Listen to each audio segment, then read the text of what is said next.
Let me preface this with, I really like this game. Like, truly. I haven't been this sucked into a game since probably the previous Elden Ring, or exploring Dragon's Dogma for the first time. Yeah, it has issues. Yeah, it's not perfect. But just because that's so, doesn't mean I can't like it. Now that that's out of the way, Elden Ring Nightreign, or Elden Ring Risk of Nightreign, is sort of a battle royale, sort of a roguelike, sort of Risk of Rain. I know that sounds like a jumble of words that makes very little sense, but it works. If you go into it expecting vanilla Elden Ring rather than a wacky spin-off, you're going to be disappointed. There's no methodical exploration, no crazy puzzles, no cryptic quest lines. What you get is a more straightforward quest, with very straightforward side quests. What does that even mean? You might be asking yourself. Well, in short, I'll kill you and the knight! you get tossed into a hub world, where you choose what boss you want to fight. They're nice enough to show their weaknesses, too. Use the weaknesses, they're really helpful. You kill a boss, you move on to the next. Really straightforward stuff. While there is a plot, it's pretty much just that. Kill the boss, and move on. You'll get a more interesting story from the side quests, or personal quests, or whatever they're called. What those are quests you pick up from a journal that you'll have to go into a match and do something specific, whether it be picking up an item, repeating a boss. You'll come back to more story, and sometimes even cutscenes. Scenes of just stares into the distance when I talk to him. Like I said, straightforward. But sometimes that's okay. I don't mind playing a little bit of Elden Ring Mega Man Edition. As for gameplay, it's Elden Ring, but faster. If you haven't played Elden Ring, it's an action RPG where you hit things till they die.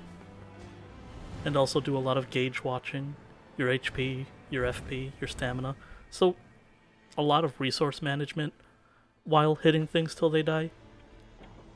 You have typical light swings, heavy swings, but now your characters have character skills and ultimates. Things that are unique to each character. A grappling hook and a pile bunker? Sure. An invulnerability dash and a giant bow and arrow? Yeah, that's there too. Something for samurai furries? Yeah, that's also there. Each character at their core is the same. You're not prohibited from using any weapons, any spells, any incantations. If you want to play the archer as a mage, I can't stop you. It's probably a bad idea, but, the RNG gods could be like, hey, here's a bunch of spell buffs. Go nuts. Your team might not like it if you do it, but, speaking of buffs, every weapon that spawns on the field has an ability, whether it be added elemental damage, bonus to jumping attacks, lower FP usage, things of that regard. There's a lot to look through in your first couple times playing, but even if you don't use a weapon and you see it has an ability that you may need for your build, take it. You have 6 equipment slots and 2 talisman slots, and you want to fill it as much as possible with buffs that you may need to survive the night. So let's say I'm playing the archer, which I did for a majority of my first run. Things I'd look for would be improved range damage, which I could find on anything really. The higher the rarity, the bigger the buff. Speaking of rarities, there are 4. Normal, uncommon, rare, and legendary. All with their colors of white, blue, purple, and yellow, or gold, respectively. So it's possible you may see a rare that you don't want to use, or it's a weapon you're not comfortable with using, but it has a buff you may want. Just take it, and if you don't want it, offer it to your teammate. So improved damage would be 1, and maybe better charge attacks for when I use my heavy attack, which is a triple shot that does tons of poise damage. Things like that.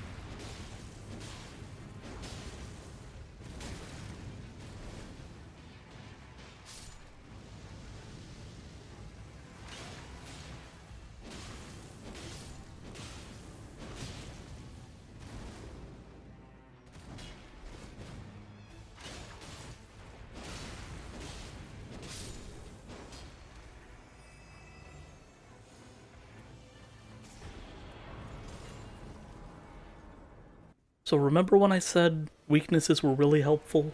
So each boss has a weakness, and each weakness does something relatively different.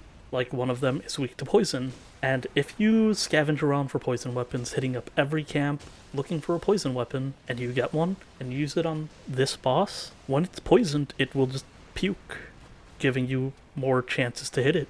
Back to gameplay.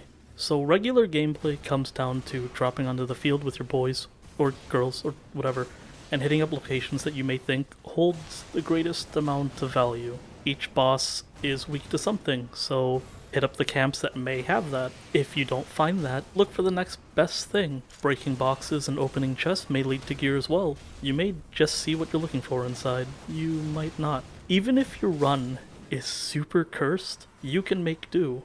When things don't entirely go your way, it's still a skill-based game. The items just make it easier. You can get by regardless. Though, I don't know how willing I am to do a level 1 solo run. At some point, some psychopath will do it, though. The faster gameplay sports wall kicking, so you can jump up walls and traverse the environment easier. There's also no fall damage, so you're just blitzing around the map as fast as you possibly can, clearing as much as you can to get where you need to be. And I think it is a lot of fun.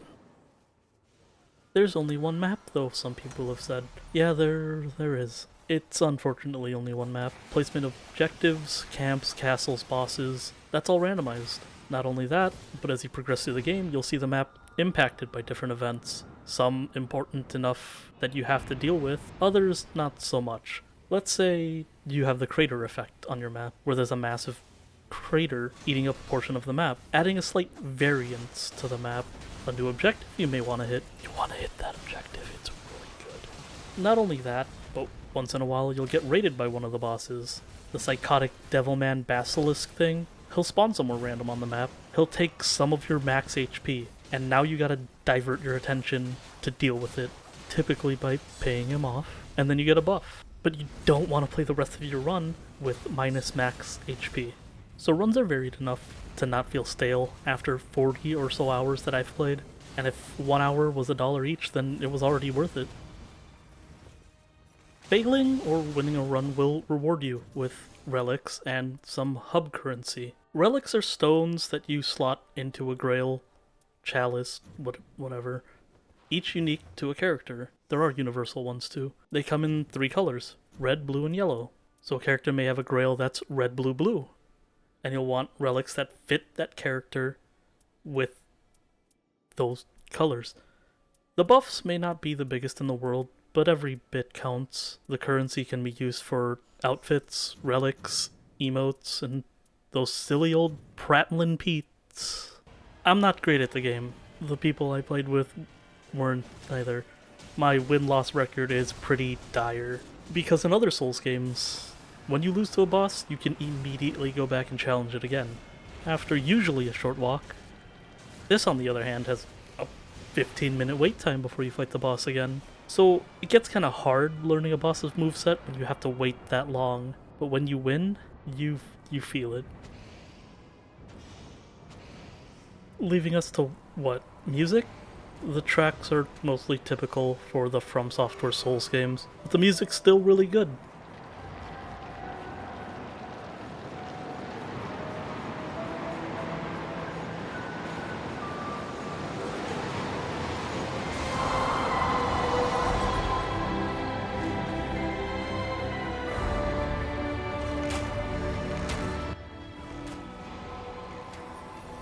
Overall, I had a good time. If you have a group of 3, including yourself, I highly recommend this game. And I'm not the only one who felt this way, but I knew what I was getting myself into, and I don't regret it for a second. Also, they gotta do some tuning to the personal quests. Sometimes it feels like it just doesn't work. That, and add duos or something, because the wait time was bad enough. And when EOS eventually happens, it's gonna be a rough ride. So yeah, Nightreign is a budget title, so, pick it up. Fucking video games are $80 now.